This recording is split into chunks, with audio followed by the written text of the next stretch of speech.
నమస్కారం. AP journalism వార్తలకు స్వాగతం. నా పేరు సుమలత. వార్తల్లో ముందుగా హెడ్లైన్స్.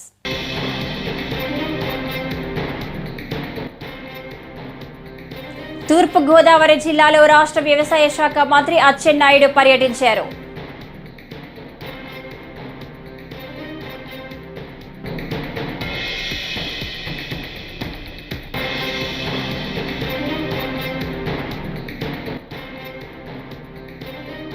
టీడీపీకి ఓటు వేయకపోతే ఇల్లు కూల్చేస్తారా అని మాజీ మంత్రి బొత్స సత్యనారాయణ మండిపడ్డారు.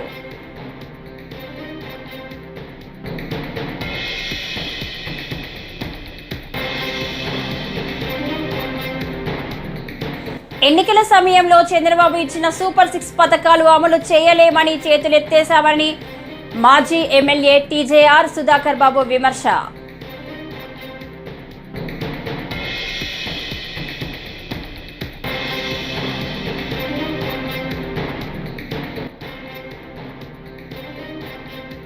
చిత్తూరు వీరప్పన్ అంటే పెద్దిరెడ్డి రామచంద్రారెడ్డి అని మాజీ ఎమ్మెల్సీ బుద్ధ వెంకన్న అన్నారు.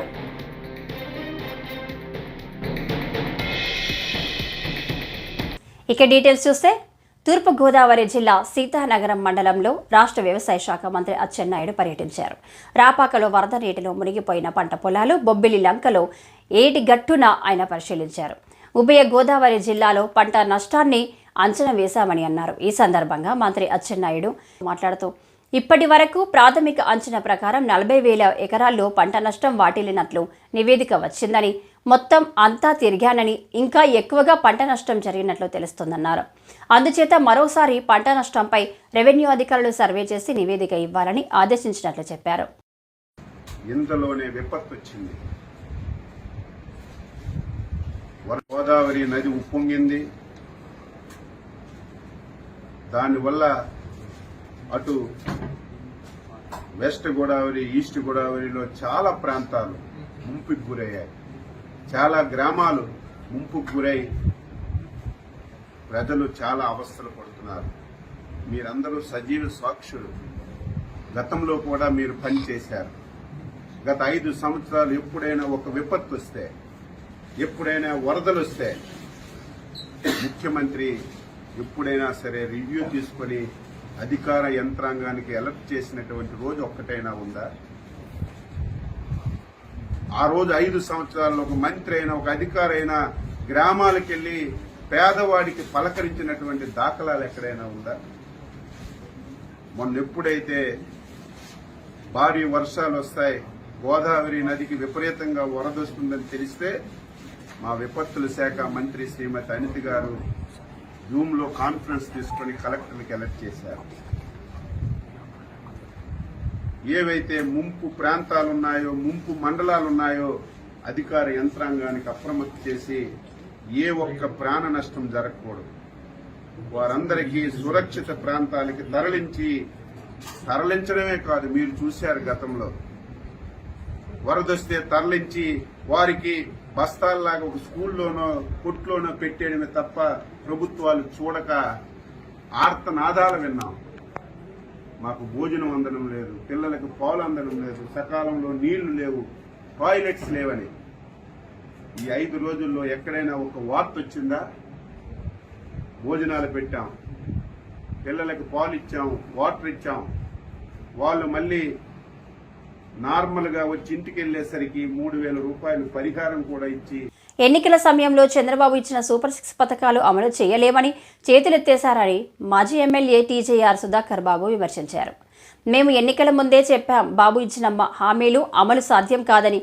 ఎన్నికల ముందు ఒక మాట, ఎన్నికలు అయిపోయాక ఒక మాట చెప్పడం బాబుకి అలవాటే. జనాలు సూపర్ 6 పథకాలు అమలు చేయమని అడుగుతుంటే, కాదు మేము రెడ్ బుక్ రాజ్యాంగమే, దాడులు, దౌర్జన్యాలు, హత్యలు అమలు చేస్తామని తెలుగుదేశం పార్టీ కూటమి ప్రభుత్వం అంటుందన్నారు. అసెంబ్లీ సాక్షిగా ఆన్ రికార్డ్ వారిచ్చిన హామీలు చూస్తే ఆయనకు భయం వేస్తున్నట్టుగా ఒక ఎక్స్ప్రెషన్ ఇచ్చారు. ఎన్నికలకు ముందు వారు ఇస్తున్న హామీలు అమలుపరచలేరని, అవి అమలుకు సాధ్యం కావని వైఎస్ఆర్ కాంగ్రెస్ పార్టీ మాలాంటి వాళ్ళందరూ చెప్తున్నప్పుడు మీలాంటి పాత్రికేయ మిత్రులు వారిని అడిగారు, వైఎస్ఆర్ అమలుకు సాధ్యం కావంటున్నారండి, మీరు ఎలా దీన్ని అమలుపరచగలుగుతారని నారా చంద్రబాబు నాయుడు గారిని పాత్రికేయ మిత్రులు వైఎస్ఆర్ కాంగ్రెస్ పార్టీ తరఫున అడిగినప్పుడు నాకు సుదీర్ఘమైన రాజకీయ అనుభవం ఉంది, నేను చేసి చూపిస్తాను, సంపదను ఎలా సృష్టించాలో నాకు అపారమైన అనుభవం ఉంది కాబట్టి నేను ఇచ్చిన హామీలన్నిటినీ అమలు పరుస్తానని అన్నారు. ఆ సందర్భంలోనే మళ్ళీ విలేకరులు ఏమని ప్రశ్నించారంటే, మీరే కదా 1 నెల 2 నెలల క్రితం ఎన్నికల ప్రచారంలో మరో శ్రీలంక కాబోతుంది ఆంధ్రప్రదేశ్, మరో సోమాలియా కాబోతుంది ఆంధ్రప్రదేశ్, ఈయనిచ్చే అనగా జగన్మోహన్ రెడ్డి గారు ఇస్తున్నటువంటి సంక్షేమ పథకాల వల్ల రాష్ట్రం నాశనం అవుతుందని నారా చంద్రబాబు నాయుడు గారే అన్న విషయాన్ని వారు జ్ఞాపకం చేశారు. మీరే అన్నారు కదా సంక్షేమ పథకాలని వృధా అని, సంక్షేమ పథకాలు ఏవి అవసరం లేదని. మళ్ళీ మీరే ఇప్పుడు సూపర్ 6 పేరుతో ఈ పథకాలన్నీ మీరు అనౌన్స్ చేశారు, ఇవి సాధ్యం కావని వైఎస్ఆర్ పార్టీ వాళ్ళు అంటున్నారన్నప్పుడు నేను చేసి చూపిస్తానని ఇన్ని సంవత్సరాల అనుభవం ఉన్న చంద్రబాబు నాయుడు గారు ఈ రాష్ట్ర టీడీపీకి ఓటు వేయకపోతే ఇల్లు కూల్చేస్తారా అని మాజీ మంత్రి బొత్స సత్యనారాయణ మండిపడ్డారు. రాష్ట్రంలో టీడీపీ నాయకుల దౌర్జన్యాలకు అంతు లేకుండా పోతుందని ఆగ్రహం వ్యక్తం చేశారు. మారుమూల గ్రామానికి వెళ్లి విధ్వంసం చేయడమేంటి, నోటీసులు ఇవ్వకుండా కూల్చివేయడమేంటి అంటూ మండిపడ్డారు. దన్నానాపేటలో వెంకునాయుడు ఇంటిని కూల్చివేయడం సరికాదన్నారు. జిల్లాలో ఇటువంటి పరిస్థితులు ఎన్నడూ జరగలేదు. ప్రజాప్రతినిధులు అంటే ఇలాగేనా వ్యవహరించేది? టీడీపీకి ఓటు వేయకపోతే ఇల్లు కూల్చేస్తారా? రిటైర్డ్ ఆర్మీ జవాన్ పై ఎందుకింత కక్ష సాధించడం కోసమేనా రాజకీయాల్లోకి వచ్చింది అంటూ టీడీపీ నేతల తీరుపై బొత్స సత్యనారాయణ నిప్పులు చెరిగారు. దాన్ని ఓపెన్ చేయలే. ఆ తర్వాత వైసీపీ ప్రభుత్వం వచ్చింది, అందులో నేను కూడా మంత్రిగా ఉన్నా. నా సిట్ని కంటిన్యూ చేసింది. నేను కూడా 1-2 సార్లు మా ప్రభుత్వం పెద్ద దృష్టి తీసుకొచ్చా, అది ఓపెన్ చేయండి, లేకపోతే అధికారులు కొంతమంది అనధికారులు దీన్ని ఆసరా పెట్టుకొని పరిమితి చేస్తున్నారు అని చెప్పని కూడా అడగడం జరిగింది. ఏదేమని మా ప్రభుత్వంలో కూడా కాలయాపన జరిగిపోయింది, చేయలే, ఓపెన్ చేయలే. నేను ఇప్పుడు కోరుతుంది ఏంటంటే, నిజంగా మీకు విశాఖపట్నంలో భూ ఆక్రమణలో ఎవరు ఏది దోచుకున్నారో, ఏదో మీ తెలుగుదేశం పార్టీ ఉన్న 5 సంవత్సరాల కాలంలోనో లేకపోతే మన వైసీపీ ఉన్న 5 సంవత్సరాల కాలంలోనో కాదు కదా, 2004 నుంచి ముందు దాన్ని ఓపెన్ చేయండి, అది ప్రాథమికంగా మీకు ఉంటుంది. దాని తర్వాత ఇంకెవరైనా ఇంకా జరిగి వచ్చాయంటే దాన్ని ప్రేమ పెట్టుకుని కంటిన్యూ చేయండి, కాదు తప్పలేదు.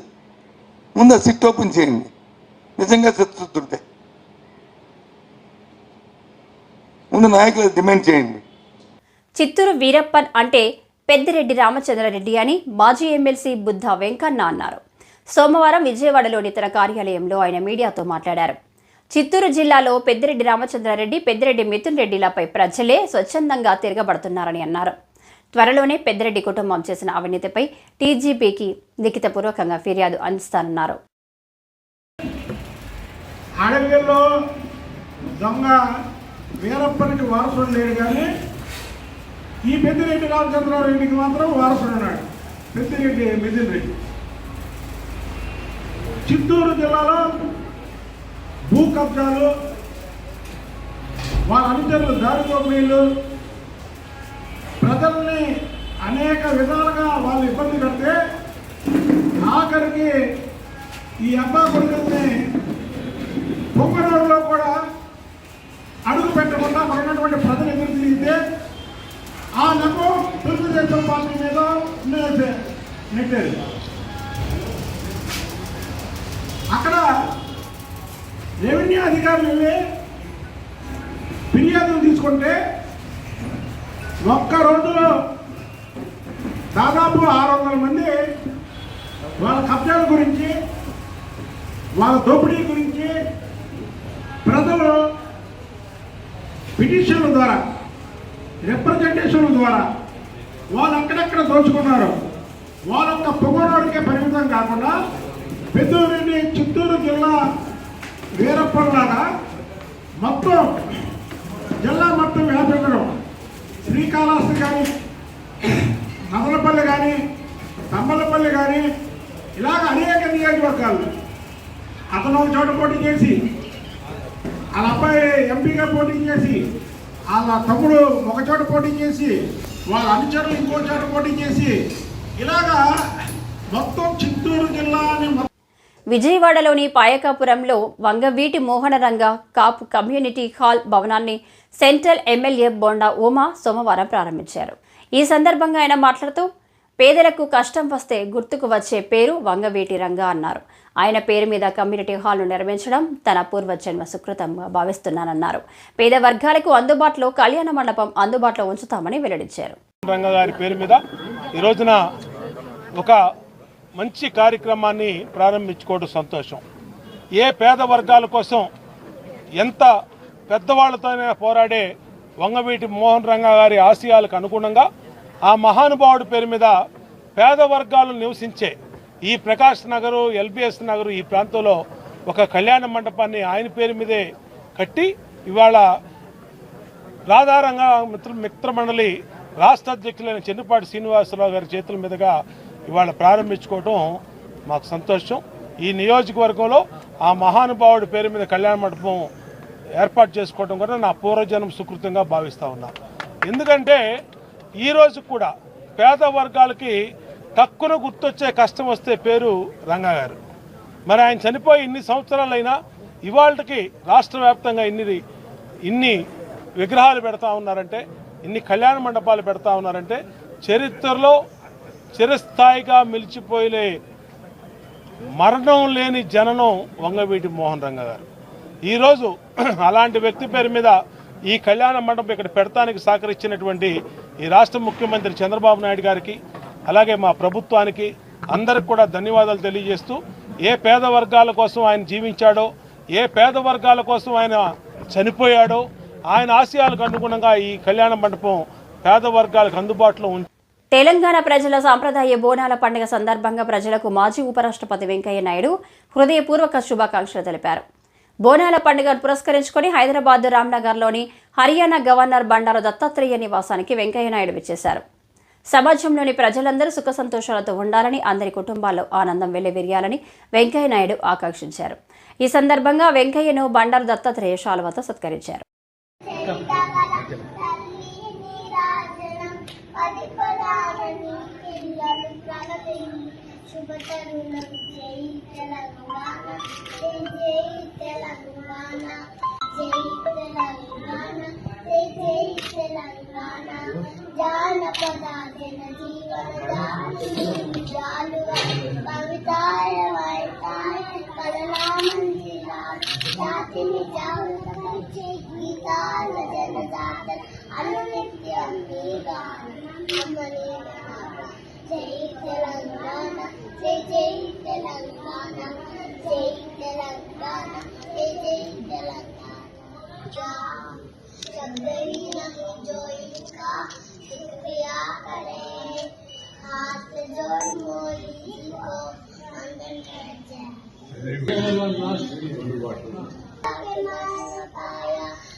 విజయవాడలో ఎక్కడ చూసినా డ్రైనేజీ సమస్య ఎక్కువగా ఉందని తూర్పు నియోజకవర్గ ఎమ్మెల్యే గద్దె రామ్మోహన్ రావు అన్నారు.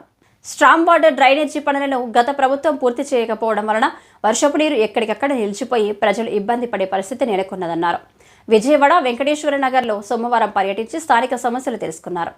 స్ట్రామ్ వాటర్ డ్రైనేజీ పనులపై ఎన్డీఏ కూటమి ప్రభుత్వం ప్రత్యేక దృష్టి సారించిందన్నారు. విజయవాడ నగరంలో ఎక్కడికి వెళ్ళినా కూడా ఒకటే సమస్య, అండర్ గ్రౌండ్ డ్రైనేజీలు పూర్తిగా ఇబ్బంది పెడతా ఉన్నాయి. అట్లాగే స్టార్మ్ వాటర్ డ్రైను అన్ని సగం చేసి ఉండటం వల్ల వాటి వల్ల కూడా చాలా ఇబ్బంది వస్తూ ఉంది. ఇవాళ వర్షం వస్తే రోడ్ల మీద కానీ దీనిలో అండర్ గ్రౌండ్ డ్రైనేజీలు దానిలో ఖచ్చితంగా మున్సిపల్ కార్పొరేషన్ వారు దాని మీద దృష్టి పెట్టాల్సిన అవసరం ఉంది. అలాగే ప్రభుత్వం దృష్టి కూడా ఖచ్చితంగా చంద్రబాబు దృష్టి తీసుకెళ్తాం. స్టార్మ్ వాటర్ డ్రైన్ అయితే ఖచ్చితంగా గత ప్రభుత్వం యొక్క పాప ఫలితమే స్టార్మ్ వాటర్ డ్రైన్లు విజయవాడ నగరానికి శాపంగా మారి. ఎందుకంటే ఆ రోజున 2014-19లో 500 కోట్ల రూపాయలు ఆ రోజున కేంద్ర మంత్రిగా ఉన్న వెంకయ్యనాయుడు గారు మన విజయవాడ నగరానికి ఈ వర్షపు నీరు ఎక్కడ కూడా ఇబ్బంది పడకుండా ఉండేదానికి 500 కోట్లు ఇస్తే దానిలో 270 కోట్లు మిగిలిన్నా కూడా ఆ నిధుల్ని కనపడకుండా చేసి కాంట్రాక్ట్ నుంచి పంపించేసి సో ఆ విధంగా ఇబ్బంది పెట్టడం వల్ల ఆ డ్రైన్లన్నీ కూడా ఇన్కంప్లీట్ గా ఉండి సగం ఉండటం వల్ల ఫ్లో అంతా ఆగిపోయి వర్షం నీళ్ళతో రోడ్లు మిగులుతున్నాయి. దానికి ఖచ్చితంగా ఇప్పుడు మేము పరిష్కారం తీసుకుంటాం. మరలా ఆ నిధులు తీసుకొచ్చి ఇంకా అవసరమైతే ఎంపీ గారి సహకారంతో కేసీఆర్ చిన్ని గారి సహకారంతో మరిన్ని నిధులు స్టార్మ్ వాటర్ చేస్తాం. ఈ అండర్ గ్రౌండ్ డ్రైనేజ్ మాత్రం ఈ 5 సంవత్సరాలు వైసీపీ ప్రభుత్వం టిడ్కో ఇళ్లను పూర్తిగా నాశనం చేసిందని మంత్రి నారాయణ అన్నారు. సోమవారం ఆయన రాజధాని ప్రాంతంలో టిడ్కో ఇళ్లను పరిశీలించిన అనంతరం విలేకరులతో మాట్లాడారు. గత టీడీపీ ప్రభుత్వంలో 5 లక్షల ఇళ్ల నిర్మాణానికి అనుమతి ఇచ్చామన్నారు. 2019 నాటికి 77,371 ఇళ్ల నిర్మాణం దాదాపు పూర్తయిందని, 3,13,842 ఇళ్లను వైసీపీ ప్రభుత్వం 2,62,216కు తగ్గించేసిందన్నారు. లక్షలకి కట్టేదానికి అడ్మినిస్ట్రేటివ్ క్లియరెన్స్ ఇచ్చాం. 5 లక్షలు కట్టమని అధికారులకి ఆదేశించాం. అందులో 4,54,704 4,54,704 ఇళ్ళకి టెండర్ పిలిచారు. ఎక్కడైతే సైట్స్ అవైలబుల్ ఉన్నాయో వాటన్నిటికీ టెండర్ పిలిచారు. సైట్స్ అవైలబుల్ కాని వాటి కలెక్టర్స్ చెప్పాం, సైట్స్ చూస్తున్నారు. తెలుగుదేశం ప్రభుత్వంలో ఆ రోజుకి 3,13,832 గ్రౌండ్ అయినాయి. 3,13,832. అయితే వైఎస్ఆర్సీపీ ప్రభుత్వం వచ్చి అసలు ఈ మొత్తాన్ని కంప్లీట్గా నాశనం చేసింది. 2019 అయిపోయేటప్పటికి 90-100% అయిన ఇళ్ళు 77,371 ఉన్నాయి. అంటే 77,371 ఇళ్ళు 90-100% పూర్తయిపోయినాయి. 50-75% అయినవి 64,240. అటవీ భూముల ఆక్రమణ జరిగితే సహించేది లేదని డిప్యూటీ రేంజ్ అటవీ అధికారి నీలిమాదేవి అన్నారు. ఈ సందర్భంగా బాపట్ల పిడుగురాళ్ల మండలంలోని గుత్తికొండ, బిలం గ్రామాలను పరిరక్షణ కమిటీ సభ్యులతో కలిసి శుక్రవారం ఆమె సందర్శించారు. అనంతరం గ్రామస్తులతో మాట్లాడి ఆయా గ్రామాల్లోని అటవీ ప్రాంతాల్లో ఉన్న అధికారుల ఆదేశాల మేరకు రావి, యాప తదితర మొక్కలు నాటారు. అటవీ భూములను ఆక్రమిస్తే సహించేది లేదని అన్నారు. అని చెప్పేసి మొత్తం తిరిగి అంత చూసుకోవడం అయింది. ఎక్కడ కూడా కొత్తగా ఎంక్రోచ్మెంట్ అనేది జరగలేదు. కొత్తగా ఇప్పుడు సిఎస్ స్కీమ్ కింద ఇక్కడ ఒక 400 మంది మొక్కలు నాటమని చెప్పేసి డిస్ట్రిక్ట్ ఫారెస్ట్ ఆఫీసర్ గారు మాకు ఆదేశాలు జారీ చేసినారు. అందులో భాగంగా మేము కమిటీ వాళ్ళతో చర్చించి ఇక్కడ పర్యావరణం పరిరక్షించడం కోసం కొత్తగా ఎంక్రోచ్మెంట్ జరగకుండా ఖాళీగా ఉన్న స్థలంలో మొక్కలు నాటాలని మేమందరం కలిసి నిర్ణయించుకున్నాం. మరి ఏ రకమైన మొక్కలు నాటుతున్నారు మీరు? ఫైకస్ స్పీసీస్ నాటుతున్నాము. రావి, మర్రి, వేప.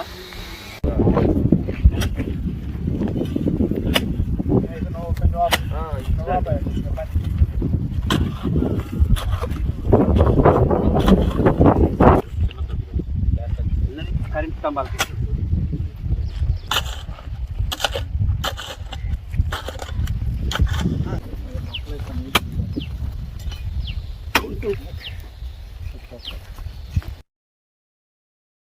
నర్సరావుపేట పట్టణంలోని ఎస్ఎస్ఎన్ పాఠశాలలో ర్యాగింగ్ కలకలం నేపథ్యంలో రాత్రి ఎమ్మెల్యే చదలవాడ అరవింద్ బాబు హాస్టల్ను సందర్శించారు. ఈ సందర్భంగా ఎమ్మెల్యే విద్యార్థులతో కలిసి మాట్లాడారు. అనంతరం ఆయన విలేకరుల సమావేశంలో మాట్లాడుతూ కళాశాల యాజమాన్యం తప్పనిసరిగా ర్యాగింగ్ కట్టడి చేసేందుకు కఠినంగా వ్యవహరించాలన్నారు. కార్యక్రమంలో కళాశాల యాజమాన్యం తదితరులు పాల్గొన్నారు.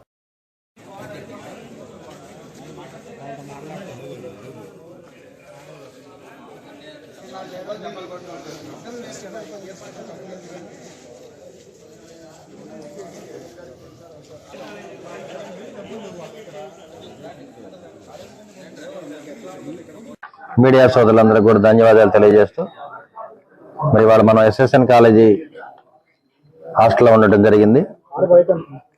మరి 2 రోజుల క్రితం ఒక వీడియో బయటికి రావడం జరిగింది. మరి ఏదైతే NCC cadets 2nd year 3rd year seniors ragging చేస్తున్నారనే వీడియో ఒకటి బయటికి రావడం జరిగింది. ఆ వీడియో కూడా ఎప్పుడు ఫిబ్రవరిలో చేసిన వీడియో. మరి ఆ వీడియోలో out going third year NCC cadets second year వాళ్ళని కర్రలతో కొట్టడం జరిగింది, పైశాచికంగా కొట్టడం జరిగింది. దీన్ని మేము ఖండిస్తున్నాము. మరి ఇటువంటి ర్యాగింగ్ అనేది పునరావృతం కాకుండా కాలేజీ యాజమాన్యం చర్యలు తీసుకోవాలని చెప్పి చెప్పడం జరిగింది. అదేవిధంగా కాలేజీ యాజమాన్యం కూడా ప్రిన్సిపాల్ గారికి ఒక అల్టిమేటం జారీ చేయడం జరిగింది. మరి ఏదైతే ఎన్సీసీ ఇన్స్పెక్టర్ ఉన్నారో, అదేవిధంగా హాస్టల్ వార్డెన్ రాజు గారు ఉన్నారు, వారిని సస్పెండ్ చేయమని చెప్పడం జరిగింది. దీని మీద ఎంక్వైరీ జరుగుతుంది కాబట్టి మరి ఇది ఎప్పుడో ఫిబ్రవరిలో జరిగిన సంఘటన ఇవాళ బయటకు వచ్చిందంటే మరి ఎక్కడో కావాలని ఎవరో వాళ్ళ మధ్య కొంత స్టూడెంట్స్ మధ్యలో గొడవలు ఇది బయటకు రావడం జరిగింది. ఏదైనా కానీ ఇక రాబోయే కాలంలో ఇటువంటి ర్యాగింగ్ పద్ధతులు లేకుండా కాలేజీ యాజమాన్యం చర్యలు తీసుకుంటుంది. అదేవిధంగా మన మీడియా వాళ్ళు కానీ మరి పోలీస్ వ్యవస్థ కానీ దీని మీద దృష్టి పెట్టి ఎక్కడ కూడా ఇటువంటి ర్యాగింగ్ చర్యలు జరగకుండా మనం చర్యలు తీసుకోవాలి. శివం దళితుల భూ సమస్యలు పరిష్కరించాలని సిపిఎం వారు చెలో కలెక్టరేట్ నిర్వహిస్తే మద్దతుగా వెళ్తున్న సిపిఐ జిల్లా నాయకులను అరెస్టు చేయడం అన్యాయమని సిపిఐ జిల్లా సహాయ కార్యదర్శి తోట జీవన్న అన్నారు. అక్రమ అరెస్టులను ఖండిస్తూ మీడియా ప్రకటన చేస్తూ మాట్లాడుతూ అరెస్టు అయిన వారిలో జిల్లా కార్యదర్శి కూరంగి మన్మథరావు, జిల్లా కార్యవర్గ సభ్యులు గరుగుబిల్లి సూరయ్య, కూరంగి గోపినాయుడు, జిల్లా సమితి సభ్యులు బంగారులను వీరఘట్టం కురుపాం స్టేషన్లో నిర్బంధించడం దారుణమన్నారు. గురుగుబిల్లి మండలం శివం గ్రామంలో దళితుల భూ సమస్యలను పరిష్కరించాలని గత 25 సంవత్సరాలుగా దళితులు మొక్కవోని దీక్షతో పోరాడుతున్న మండల ఎంఆర్ఓ గాని వీఆర్ఓ గాని ఆ సమస్యను పరిష్కరించకుండా పెత్తందారుల వైపే కొమ్ము కాస్తున్నామన్నారు. ప్రభుత్వం పంచిపెట్టిన భూములలో ఇటీవల కాలంలో దళితులు తమ భూములను చదును చేసుకున్నాక క్రమంలో పెత్తందారులు వచ్చి దళితులను కుట్టి తిట్టడం జరిగిందని, వీటిని నిరసిస్తూ జిల్లా కలెక్టర్ ఆఫీస్ దగ్గర 15 రోజులు నిరాహార దీక్ష చేసి అప్పటికే జిల్లా యంత్రాంగం స్పందించకపోతే శివ దళితుల చెలో కలెక్టరేట్ నిర్వహించడం జరిగిందన్నారు.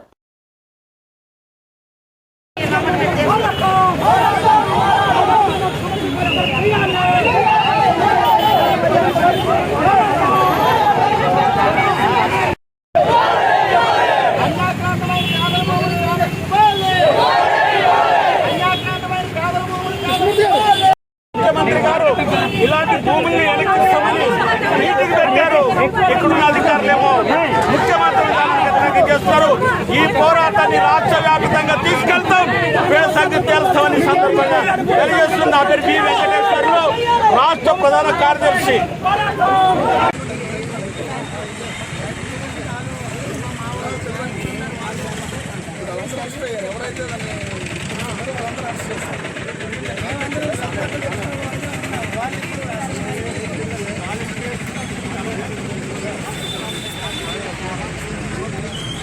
విజయనగరం పట్టణానికి త్రాగునీరు సమస్యను పరిష్కరించే నిమిత్తం గడిగెద్దే రిజర్వాయర్ సామర్థ్యం పెంచేందుకు శాశ్వత ప్రతిపాదికన పనులు పూర్తి చేయాలని కోరుతూ ఈరోజు జిల్లా కలెక్టర్కి ప్రజా సమస్యల పరిష్కార వేదికలో విజయనగరం నియోజకవర్గ పార్టీ నాయకుల వినతి పత్రం సమర్పించడం జరిగింది.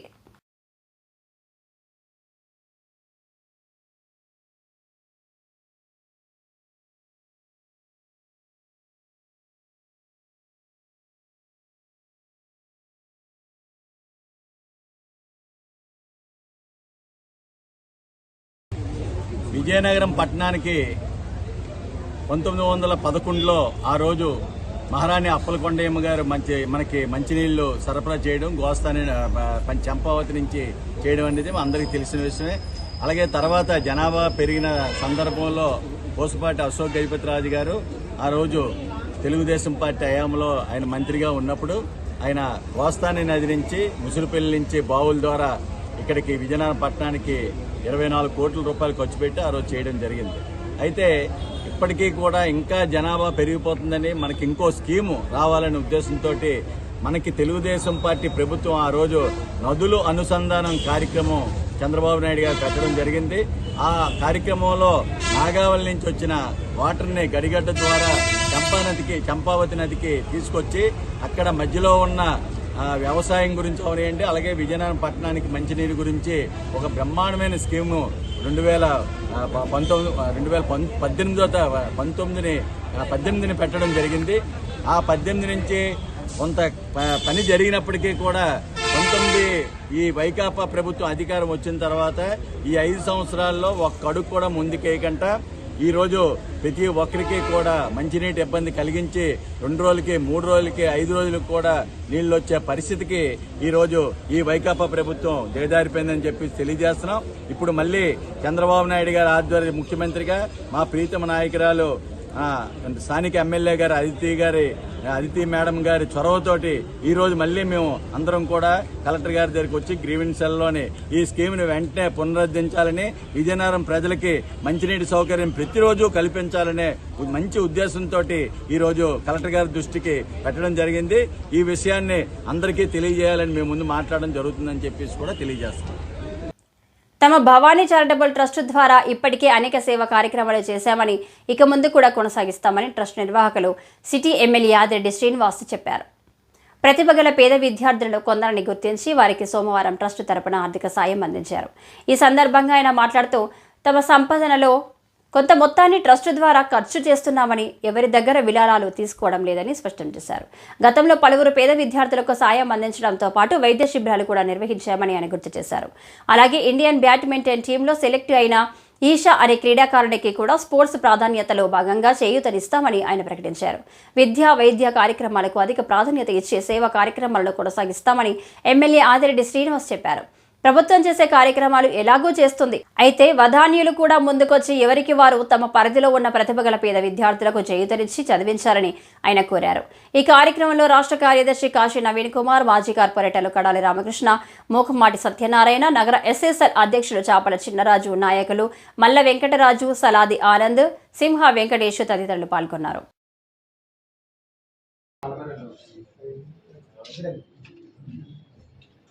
ఒకసారి అందరూ ఇలా వచ్చానమ్మా, ఒకసారి అందరూ ఇలా సార్ ఇలా చూడండి, వెంకట గారు చూడండి sir. Ready sir, ready. Okay sir. అందరికీ నమస్కారం. భవానీ చారిటబుల్ ట్రస్ట్ ద్వారా ఇప్పటికీ అనేకమైన సేవా కార్యక్రమాలు రాజమహేంద్రవరం ప్రజలకు అందించడం జరుగుతూ ఉంది.